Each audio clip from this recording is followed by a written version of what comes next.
দর্শক, ইরান যুদ্ধের পরিস্থিতি তো আসলে উন্নতি নেই। এর মাঝখানে একটা কিছুটা সুখবর যে ইরান কিছু বন্ধু প্রতিম দেশের জাহাজ ছেড়ে দেবে বলে ঘোষণা দিয়েছে। এখানে বাংলাদেশও আছে, কিন্তু আবার এর সুফল আমরা আসলে আমাদের জ্বালানি নিরাপত্তায় কতটা পাবো সেগুলো নিয়ে স্টুডিওতে আমার সঙ্গে আছেন আমাদের কূটনৈতিক প্রতিবেদক জনাব শেখ শাহরিয়ার জামান। যেমন ভাই, ধন্যবাদ।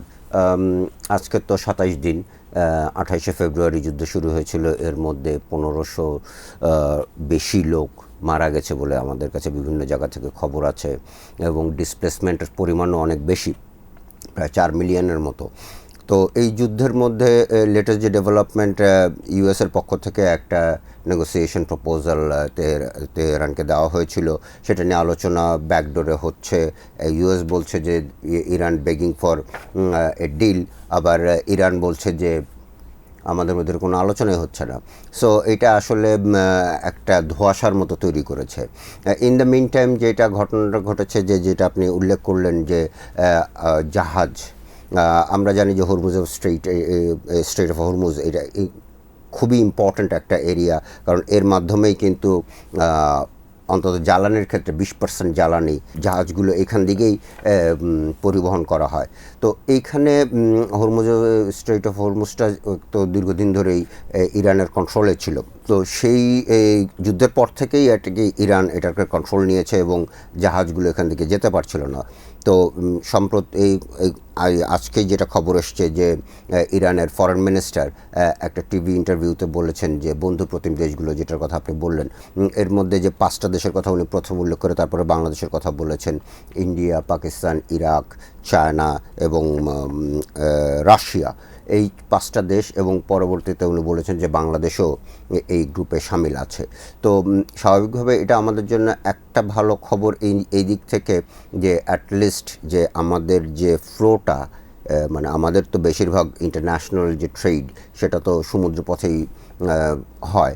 তো সেই জায়গাটাতে অ্যাটলিস্ট একটা মনে হয় একটা breathing space. I would not say যে এটা এখানে সব ঠিক হয়ে গেল, বিষয়টা সেরকম না, তবে অন্তত একটা ব্রিদিং স্পেস পাওয়া গেছে বলে যদি সেফ প্যাসেজ। এরকম যেমন ভাই যে আমাদের বাংলাদেশি জাহাজ দিয়ে আমরা যদি ধরেন কোনো গালফ কান্ট্রি থেকে ফুয়েল আনতে চাই, সেটি তারা ছেড়ে দিবে, সেফ প্যাসেজ দেবে, ছেড়ে দেবে, এবং সেফ প্যাসেজ দেবে, যে তাদেরকে আক্রমণ করা হবে না, বা তাদেরকে কোনো মাইনিং বা তাদেরকে ড্রোন অ্যাটাক বা মিসাইল অ্যাটাক করা হবে না, সেটাই তারা ইঙ্গিত দিয়েছে। যদি আবার এরকম হয় যে ধরেন একটি ইউরোপিয়ান জাহাজ যেটিতে ব্যবহার করে আমরা ধরেন এলএনজি আনতে যাচ্ছি কোন মধ্যপ্রাচ্য দেশ থেকে, এটা subject to interpretation. Again go back, যেটা ইরানের ফরেন মিনিস্টার যেটা বলেছেন যে আমাদের সাথে বিভিন্ন দেশ যোগাযোগ করছে, শুধু দেশ না, বিভিন্ন কোম্পানি যারা গ্লোবাল শিপিং কোম্পানি তারাও যোগাযোগ করছে যে ওই স্ট্রেট দিয়ে যাতে চলাফেরা করতে পারে। কিন্তু এক্ষেত্রে এই যে আপনি পয়েন্টটা বললেন, একটা তো ফ্ল্যাগ ক্যারিয়ার, যেটা বাংলাদেশের ফ্ল্যাগ ক্যারিয়ার, সেখানে তো একটা মোটামুটি ইঙ্গিত পাওয়া গেছে যে ওটা সেফ প্যাসেজ পাওয়া যাবে। আর সেকেন্ড কথা, আপনি ইউরোপিয়ান কথা বলে, যদি একটা আমেরিকান জাহাজে করে আমেরিকান ফ্ল্যাগ ক্যারিয়ার সেখান থেকে যদি এলএনজি বাংলাদেশ আনতে চায়, সেটাকে ইরান পারমিশন দেবে কিনা, that's a subject to interpretation. সেটাতে আমার বিশ্বাস যে জমজমের পানি আনলেও পারমিশন দিবে না। সেটা অবশ্যই, আমি as I said it's a subject to interpretation. কারণ এখন বিষয়টা এত ধোঁয়াশা, এত চারিদিকে, মানে বিষয়টা কারো কাছেই এখন কিন্তু পরিষ্কার ব্ল্যাক অ্যান্ড হোয়াইট বলে এখন কোনো কিছু নেই। কোথা থেকে কি হচ্ছে, কে বলছে। যেমন আজকে ইয়েমেনের হুতিরা সিগন্যাল দিয়েছে যে তারা ready to go for a war, যদি প্রয়োজন হয় তাহলে তারা যুদ্ধ করবে। আবার অন্যদিকে যদি দেখেন যে তারা যদি গালফ অফ এডেনে আপনার জাহাজ টার্গেট করে আবার অ্যাটাক করা শুরু করে, সেক্ষেত্রে আর একটা ডিসরাপশন তৈরি হবে, দুইটা ফ্রন্ট তৈরি হবে, একটা এদিকে হরমুজে আর একটা হবে গালফ অফ এডেনে, এবং দুটাই কিন্তু আপনার গুরুত্বপূর্ণ শিপিং রুট। আবার অন্যদিকে যদি খেয়াল করে দেখেন যে আজকে মানে ইয়াতে ট্রাম্প সাহেব ন্যাটো অ্যালাইজদেরকে আবারও তীব্র ভাষায় তাদেরকে নিন্দা জানিয়েছেন যে তারা তাকে হেল্প করছে না। সো এখন এই ওয়েস্টার্ন কান্ট্রিজগুলোর ভিতরেও তো এটা নিয়ে ডিভিশন আছে। একটা গ্রুপ তো বলছে যে এই যুদ্ধটা ইলিগাল ওয়েস্টার্ন কান্ট্রিদের ভিতরেও, যে এবং তারা এই যুদ্ধটাকে সাপোর্ট করছে না, তারা ডিপ্লোম্যাটিক্যালি এটা সলিউশন চাচ্ছে, মিলিটারিলি সলিউশন চাচ্ছে না। আবার এদিকে তেহরানও যে নিজেদের ইয়ে সক্ষমতা সেটা তো তারা প্রমাণ করেছে। আবার যদি গালফ কান্ট্রিগুলো দেখেন তাদেরও কিন্তু একটা অবস্থান আছে। ইন দ্য এই গোটা মাঝখানে বাংলাদেশের মতো দেশগুলোরও কিছু পজিশন আছে। পাকিস্তান, ইজিপ্ট, টার্কি তারাও কিন্তু এই যুদ্ধ নিয়ে নেগোশিয়েট করছে। তারা আমি বলবো যে নেগোসিয়েশন রোলই তারা নিয়েছে এবং ভালো মতোই তারা নিয়েছে। China, Russia behind the scene তারা কী করছে এটা তো তারা ওরকমভাবে প্রকাশ্যে আসছে না, কিন্তু আমি নিশ্চিত যে তারা যে ধরনের পাওয়ার, তারা এটার কোনো না কোনোভাবে তারা এর সঙ্গে জড়িত রয়েছে, কোনো না কোনো জায়গায় তাদের সাথে আলোচনা চলছে। আসলে চায়না এই যুদ্ধটা এনজয় করছে, যে কেউ যুদ্ধ এনজয় করে না।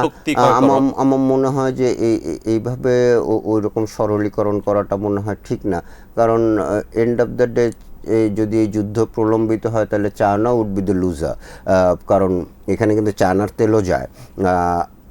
আর একটা জিনিস হচ্ছে গিয়ে এই যুদ্ধ হলে আসলে কেউ জেতে না, সবাই হারে, যেও জেতে সেও কিন্তু হারে ইন আ সেন্স। তো সেই কনটেক্সটে আমার মনে হয় না যে চায়না এটাকে খুব বেশি এনজয় করছে। আর চায়না তো এই এমনভাবে জিনিসটা হয়েছে যে চায়নারও তো আসলে তেমন কোনো কিছু করারও ওই সময় ছিল না, কারণ ইউএস তো নেগোসিয়েশন চলছিল ইরানের সাথে, সেই মুহূর্তেই তারা অ্যাটাকগুলো করেছে। তো কাজেই ওইভাবে মনে হয় বিষয়টা না দেখাটাই ভালো।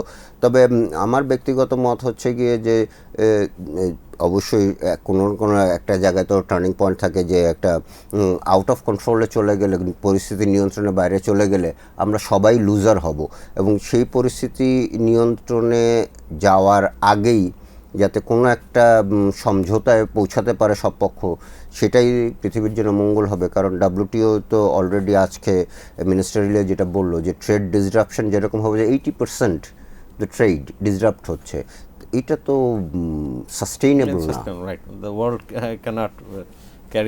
হ্যাঁ, এই বার্ডেন ওয়ার্ল্ডের পক্ষে ক্যারি করা সম্ভব হবে না।